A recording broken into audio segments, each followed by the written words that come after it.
পরাধীনতার সেই ঘোর অন্ধকারে তুমি প্রথম বুঝেছিলে এক স্বাধীনতার আত্মপরিচয়ের বীজ। তোমার লেখনী থেকে যে মন্ত্র স্ফুলিঙ্গের মতো ছিটকে এসেছিল তা কেবল শব্দ ছিল না, ছিল এক ঘুমন্ত জাতির মেরুদণ্ড সোজা করবার আহ্বান। বন্দে মাতরম, সেই অবিনশ্বর ধ্বনি আজ ১২৫ পেরিয়েও সমান জীবন্ত, যা আজও আমাদের শেখায় মাটির চেয়ে বড় কোনো উপাসনা হতে পারে না।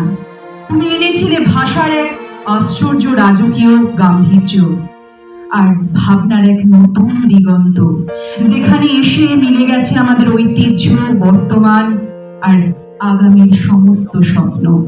হে কালজয়ী দ্রষ্টা, শতাব্দী পেরিয়ে গেলেও তোমার সৃষ্টির তেজ আমাদের ধমনীতে বয়ে চলবে, বয়ে যাবে, বয়েছে।